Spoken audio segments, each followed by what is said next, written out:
बिस्मिल्लाहिर्रहमानिर्रहीम। अस्सलाम वालेकुम डियर स्टूडेंट्स। आज का जो टॉपिक है वो सेट है। सेट हम किसको कहते हैं या सेट क्या चीज़ है। सेट की डिफिनीशन हम कुछ इस तरह करते हैं कि a set is a collection of well defined and distinct object. Set जो है ये एक कलेक्शन होता है। किस का कलेक्शन होता है? ऑब्जेक्ट का कलेक्शन होता है, लेकिन वो ऑब्जेक्ट वेल डिफाइंड होना चाहिए। यहाँ पे दो अल्फाज हैं, एक है वेल डिफाइंड और दूसरा जो है वो डिस्टिंक्ट है। ये दो चीज़ें जो है या दो लफ्ज़ जो है ये ज़रूरी है कि इसमें सेट में सेट एक कलेक्शन होता है ऑब्जेक्ट का एक कलेक्शन, जो कि वो कलेक्शन इस तरह होना चाहिए कि वो ऑब्जेक्ट जो है कलेक्शन में वो वेल डिफाइंड होना चाहिए। वेल डिफाइंड का मतलब है कि नोन होना चाहिए, हर एक को मालूम होना चाहिए कि इस में ये ऑब्जेक्ट ये मौजूद है, ठीक है। और दूसरा जो लफ्ज़ है वो डिस्टिंक्ट है।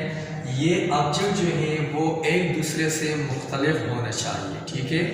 तो ये दो चीज़ें ज़रूरी है सेट में। सेट की डिफिनीशन में a set is a collection, ये एक कलेक्शन होता है ऑब्जेक्ट का, कलेक्शन ऑफ ऑब्जेक्ट्स, लेकिन वो ऑब्जेक्ट जो है वेल डिफाइंड एंड डिस्टिंक्ट होना चाहिए।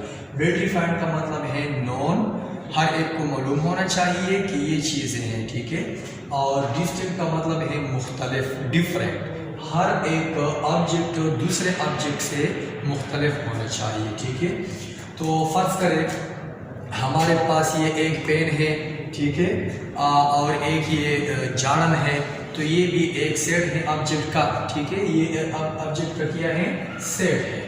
तो किस तरह सेट है? ये कलेक्शन है ऑब्जेक्ट का। दो ऑब्जेक्ट है हमारे पास, एक पेन है और एक जाड़न है। तो ये दोनों ऑब्जेक्ट जो है ये वेल डिफाइंड है, आपको पता है कि ये एक पेन है और ये जो है ये जाड़न है, ठीक है। और ये डिस्टिंक्ट भी है। डिस्टिंक्ट का मतलब ये है कि ये दोनों मुख्तलिफ हैं, एक पेन है और एक जो है ये जाड़न है, ठीक है। तो इसका सेट का जो नाम है वो हम ए से लेकर जेड तक, ठीक है।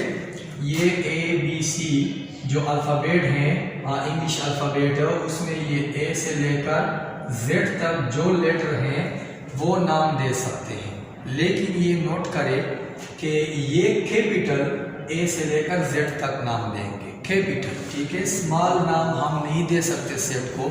सेट को जब हम नाम देते हैं तो ए से लेकर जेड तक कोई भी नाम दे सकते हैं, लेकिन कैपिटल दे सकते हैं, ठीक है। फर्ज करें हमारे पास ये ए एक सेट है, ये ए क्या है? एक सेट का नाम है। और सेट जो है उसके लिए निशान हम ये कर्ली ब्रैकेट, इसको हम कर्ली ब्रैकेट कहते हैं, ठीक है। ये कर्ली ब्रैकेट है और इसको हम फ्लावर ब्रैकेट भी कहते हैं, फ्लावर ब्रैकेट। और तीसरा नाम जो है वो ब्रासिस भी कहते हैं इसको, ब्रासिस, ठीक है। तो उसमें हम लिखते हो 1 2 3। इस सेट में ए सेट का नाम है, ए क्या है? सेट का नाम है, कैपिटल देना चाहिए। और इस कर्ली ब्रैकेट में एलिमेंट 1 2 3 या 1 2 3 ये एलिमेंट है, ठीक है। एलिमेंट है या इसको हम मेंबर भी कहते हैं। ये इस सेट के एलिमेंट हैं या इस सेट के मेंबर हैं, ठीक है। 1 2 3।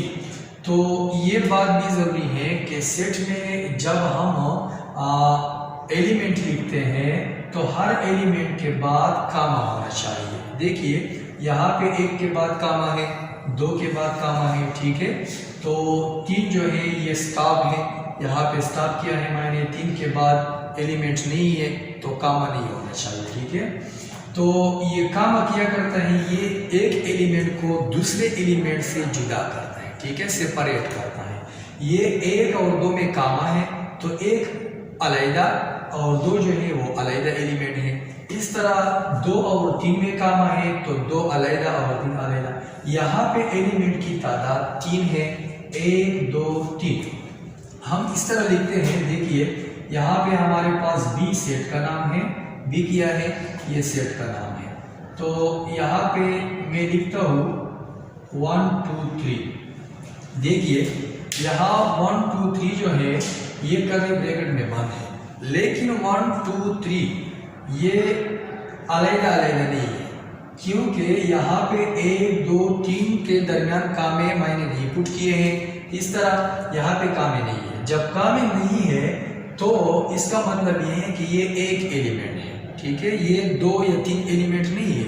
यहाँ पे देखिए, यहाँ 1 2 3 एलिमेंट है, क्योंकि एक एलिमेंट दूसरे एलिमेंट से कामा के जरिए जुदा है।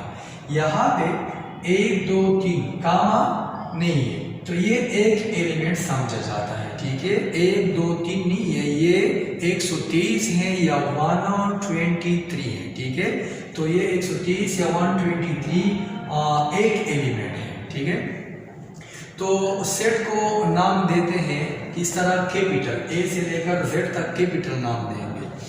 और बात जो है, जब हम ए बी सी, ए से लेकर जेड तक इससे एलिमेंट बनाएंगे, फर्स्ट करें, देखिए यहाँ पे मैंने सी का नाम दे दिया।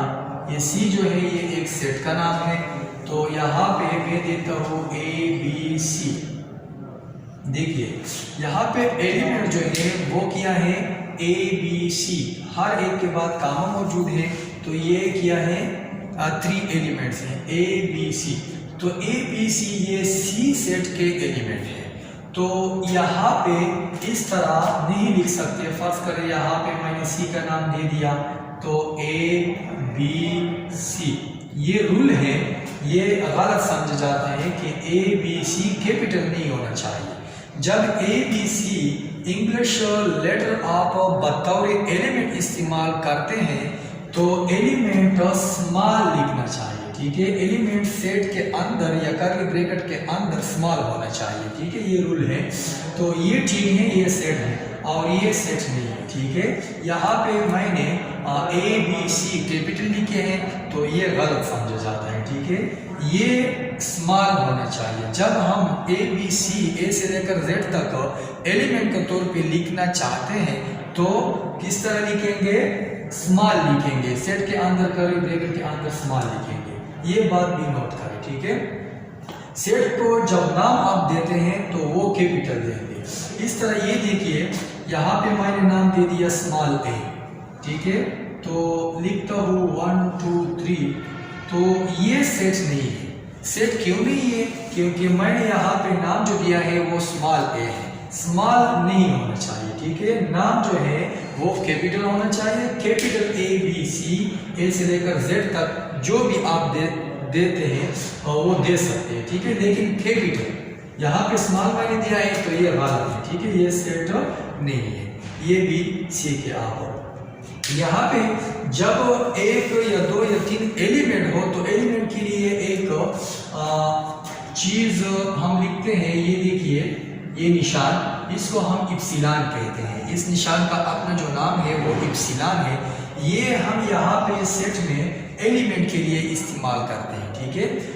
जब देखिए ये 1 2 3 जो है ये एक एलिमेंट है, तो इस तरह हम लिखते हैं कि एक जो है ये एलिमेंट है किसका, एक। इंग्लिश में हम इस तरह ये बोलते हैं कि A1 जो है बिलोंग्स टू ए है, 1 जो है बिलोंग्स टू ए, या इस तरह 2 जो है बिलोंग्स टू ए है, 3 जो है ये बिलोंग्स टू ए। इस तरह ये बिलोंग्स टू के लिए हम इस्तेमाल करते हैं, ठीक है। बिलोंग्स टू का मतलब ये है कि 1 2 3 जो है ये ए सेट से ताल्लुक रखते हैं, ए सेट में मौजूद है, ठीक है। यहाँ पे एक और निशान है, ये देखिए, ये वही निशान है लेकिन यहाँ पे मैं इस तरह करता हूँ, ठीक है। ये निशान जो है ये जब एलिमेंट्स न हो, जब एलिमेंट्स न हो किसी सेट का, तो उसके लिए हम ये निशान इस्तेमाल करते हैं। किस तरह, देखिए यहाँ पे सेट ए में 4 नहीं है, तो मैं लिखता हूँ कि 4 डज नॉट बिलोंग टू ए, यानी 4 जो है 4 ये ए में मौजूद नहीं है। तो हम किस तरह लिखेंगे कि 4 जो है ये ए में मौजूद नहीं है, ए सेट में नहीं है, डज नॉट बिलोंग टू ए, यानी ए से ताल्लुक नहीं रखता, ठीक है। तो इस तरह भी लिखते हैं कि 1 जो है is a member of A, या 1 जो है is an element of A, इस तरह भी आप बोल सकते हैं, ठीक है, या रीड सकते हैं। तो ये जो है 4 is not a member of A या 4 is not an element of A. इस तरह भी आप बोल सकते हैं या रीड कर सकते हैं, ठीक है, या लिख भी सकते हैं। तो ये सेट के बारे में आपके पास मालूमात थे, ठीक है।